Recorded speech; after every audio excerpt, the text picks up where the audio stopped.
জনসংখ্যা আয়তনে ক্ষুদ্রতম বৃহত্তম যেগুলো আছে এগুলো আপনারা সবাই জানেন, শুধুমাত্র পরীক্ষায় যেগুলো আসার মতো, যেই তথ্যগুলো আসার মতো আমি এগুলো নিয়ে আপনাদেরকে বলবো যে এই ব্যাপারটা আপনারা দাগিয়ে নেন, এটা আপনারা দাগিয়ে নেবেন। বিভাগ দেখেন, বিভাগের ক্ষেত্রে বরিশাল হচ্ছে ক্ষুদ্রতম, বৃহত্তম হচ্ছে ঢাকা। এটা জনসংখ্যা অনুসারে বরিশাল, জনসংখ্যা অনুসারে হচ্ছে বরিশাল, এটা মাথায় রাখবেন। আর আয়তন অনুসারে হচ্ছে ময়মনসিংহ, ময়মনসিংহের আয়তন খুবই ছোট। আর বরিশালের আয়তন জনসংখ্যার দিক দিয়ে বরিশালে কম মানুষ বসবাস করে, এটা নেন। জেলা বান্দরবান সবচেয়ে ক্ষুদ্রতম জনসংখ্যার দিক দিয়ে, কিন্তু আবার রাঙ্গামাটি হচ্ছে আবার ইয়ের জন্য আয়তনে সবচেয়ে বড়, অর্থাৎ পার্বত্য চট্টগ্রামের মধ্যে সবচেয়ে রাঙ্গামাটি হচ্ছে আয়তনে বড়। এগুলো আসলে আমার কাছে কেমন জানি ইয়ে লাগতেছে।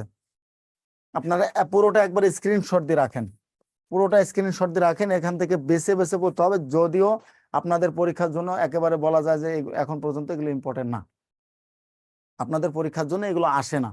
মানে এনটিআরসি, মেবি এনটিআরসি আপনারা, তাই না? এনটিআরসি এর ব্যাচ থেকে মনে হয় এটা আপনাদের পরীক্ষা আসে না। হ্যাঁ, জনসংখ্যা আসে না, শুধুমাত্র রাজধানী মুদ্রা থেকে, আন্তর্জাতিক রাজধানী মুদ্রা, দেশ রাজধানী মুদ্রা থেকে আসে। আর বাংলাদেশের ক্ষেত্রে বাংলাদেশের যে উপনামগুলো আছে, বাংলাদেশের বিভিন্ন জায়গার উপনামগুলো আছে, এগুলো থেকে বেশি প্রশ্ন আসে। এগুলো খুব একটা আসে না, মানে এখন আসে না এই জন্য যে দিতে দিতে মূলত এগুলো একেবারে কি হয়ে গেছে বলা যায়, তিতা হয়ে গেছে, তিতা বলে না, সবকিছু দিতে দিতে তিতা হয়ে গেছে, যে এগুলো আর লাগে না এখন, বাচ্চারা সবকিছু জানে। সুতরাং এটা আপনারা জাস্ট স্ক্রিনশট দিয়ে রাখেন, পড়লে পড়তে পারেন, তবে কমনের ক্ষেত্রে আমি বলবো এটা বিলো 70, বিলো 70